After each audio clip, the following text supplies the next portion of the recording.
ہندوستان کی شاندار تاریخی مساجد۔ آپ دیکھ رہے ہیں چینل گلدستہ معلومات۔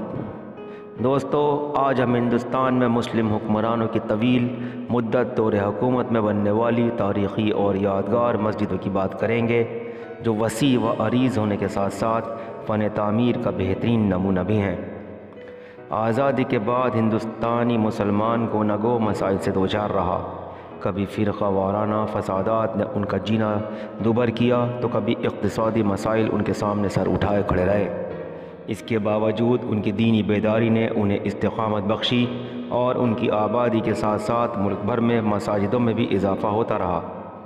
اس درمیان شاندار مساجدوں کی تعمیر بھی ہوئی، لیکن تاریخی لحاظ سے جتنی عالیشان مسجدیں ہندوستان میں ہیں اتنی شاید ہی کسی اور ملک میں ہوں۔ یہ مساجدیں ہندوستان میں مسلمانوں کی شاندار ماضی کی یاد تازہ کرتی ہیں۔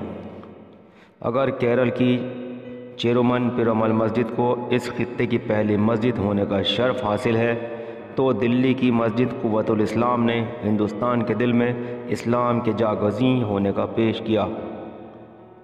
حالانکہ آج مسجد کی کچھ دیواریں ہی باقی ہیں، لیکن اس کا شاندار قطب مینار ہندوستان کی ناقابل یادگار کی طرح آج بھی ماضی کی داستان بیان کر رہا ہے۔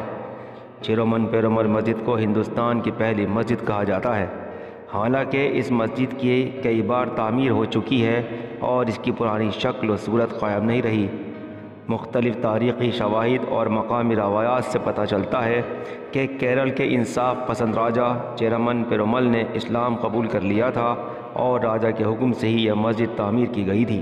اس خطے میں عرب تاجر قدیم زمانے سے آتے رہے ہیں۔ اسی کے ساتھ اس خطے میں یہودی اور عیسائی بھی آتے رہے ہیں، اور اسلام کی طرح ان دونوں مذاہب کی آمد بھی اس خطے میں سب سے پہلے ہی ہوئی تھی۔ کہا جاتا ہے کہ ہندوستان میں سیناگوگ اور چرچ بھی سب سے پہلے اسی خطے میں بنے تھے۔ چیرومن پیرومل مسجد اسلام کے وسیع نظریے کو آج بھی قائم رکھے ہوئے ہے، اور جس طرح یہاں مسلمان مرد آ سکتے ہیں اسی طرح خواتین بھی آ سکتی ہیں۔ اس مسجد کے دروازے غیر مسلموں کے لیے بھی کھلے ہیں اور ان کی بڑی تعداد یہاں آمد و رفت کرتی ہے۔ ملک کی دیگر مساجد کے برخلاف اس مسجد کی عمارت میں گنبد و مینار نہیں ہے، نہ ہی اس کی عمارت فن تعمیر کے لحاظ سے اہم ہے۔ تاج المساجد بھوپال۔ تاج المساجد بھوپال کا لینڈ مارک مانی جاتی ہے۔ یہ مسجد ہندوستان کی پرانی مسجدوں میں سے ایک ہے۔ اسے ملک کی سب سے بڑی مسجد ہونے کا اعزاز بھی حاصل ہے۔ اس مسجد کی ساخت انتہائی پرکشش اور خوبصورت ہے۔ یہ مسجد گلابی رنگ کی ہے اور اس کے گنبد سفید رنگ کے ہیں۔ اس مسجد کو اس لیے بھی یاد کیا جاتا ہے کہ یہاں تبلیغی جماعت کا عالمی اجتماع ہوتا ہے۔ مکہ مسجد حیدرآباد۔ مکہ مسجد کو حیدرآباد کی سب سے پرانی مسجدوں میں شمار کیا جاتا ہے۔ یہاں کے حکمراں اور حیدرآباد شہر کے بانی محمد قلی قطب شاہ نے اس مسجد کی تعمیر کروائی تھی۔ 16ویں صدی کی اس مسجد کو دیکھ کر آج بھی ہندوستانیوں کا سر فخر سے بلند ہو جاتا ہے۔ مکہ مسجد کی تعمیر کا کام 1617 میں شروع ہوا اور 1694 میں مغل بادشاہ اورنگزیب کے زمانے میں مکمل ہوا۔ کہتے ہیں کہ اس کو بنانے میں تقریباً 8000 لوگوں نے کام کیا اور 77 سال لگے۔ جامع مسجد سری نگر۔ جامع مسجد سری نگر کی سب سے پرانی اور سب سے بڑی مسجدوں میں سے ایک ہے۔ اس مسجد کی طرز تعمیر میں برطانوی فن تعمیر کی جھلک صاف نظر آتی ہے۔ یہاں آنے والے اس کی خوبصورتی دیکھ کر دنگ رہ جاتے ہیں۔ مسجد کا بڑا ہال جس میں نماز ادا کی جاتی ہے بے حد وسیع و عریض ہے۔ 370 کھمبوں پر کھڑی یہ مسجد اتنی بڑی ہے کہ اس کے اندر تقریباً 30,000 لوگ ایک ساتھ نماز ادا کر سکتے ہیں۔ آگرہ کی جامع مسجد۔ آگرہ کی جامع مسجد کو مغل بادشاہ شاہ جہاں نے اپنی سب سے پیاری بیٹی جہاں آرا بیگم کی یاد میں بنوایا تھا، جو 1648 میں تعمیر کی گئی تھی۔ اسے آگرے کی اہم اور پرکشش تاریخی مقامات میں شمار کیا جاتا ہے۔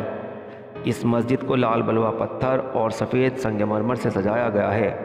یہ بھی ہندوستان کی سب سے بڑی مسجدوں میں سے ایک ہے۔ جامع مسجد فتح پور سیکری۔ جامع مسجد فتح پور سیکری کی تعمیر 1571 میں مغل شہنشاہ اکبر کے دور حکومت میں ہوئی تھی۔ اس کے زمانے میں یہ شہر بھی تعمیر کیا گیا تھا۔ سرخ پتھروں سے تعمیر شدہ یہ شہر زیادہ دن آباد نہیں رہا، مگر تعمیری نقطۂ نظر سے یہ اتنا خاص تھا کہ سیاح اسے آج بھی دیکھنے آتے ہیں۔ اس شہر کے آثار آج بھی شاندار دکھتے ہیں۔ شاہی عمارتوں سے متصل ہی جامع مسجد ہے، اور یہیں مشہور صوفی حضرت شیخ سلیم چشتی کی درگاہ بھی ہے۔ یہ شاندار مسجد ہے، وسیع اور عریض ہونے کے ساتھ ساتھ طرز تعمیر کے لحاظ سے بھی خاص ہے۔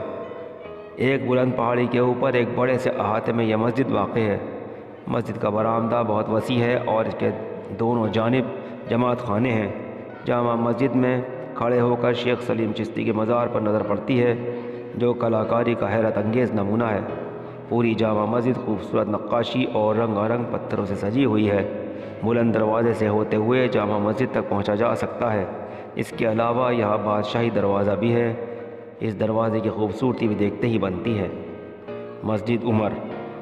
حالیہ دور میں جو عالیشان مساجد تعمیر ہوئی ہیں، ان میں ایک رامپور مولانا محمد علی جوہر یونیورسٹی کی مسجد عمر بھی ہے۔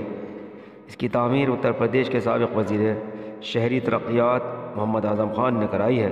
محمد علی جوہر یونیورسٹی کے احاطے میں ریاست کی سب سے بڑی اور خوبصورت مسجد ہے۔ یہ کوسی ندی کے کنارے پر واقع ہے۔ مسجد عمر 2 منزلہ ہے۔ مسجد کی مینار 125 فٹ اونچی ہے۔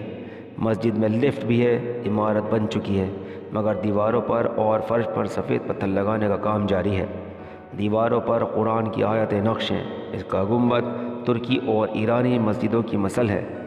اس کے باہر لان کے ساتھ ہی باغ بھی ہے۔ امید ہے اس مختصر معلومات نے آپ کے علم میں اضافہ کیا ہوگا۔ اسی کے ساتھ میں آپ کا دوست محمد ناصر اپنے چینل گلدستہ معلومات کے ساتھ اب آپ سے اجازت چاہتا ہوں۔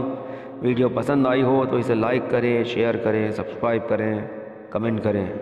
شکریہ۔ اللہ حافظ۔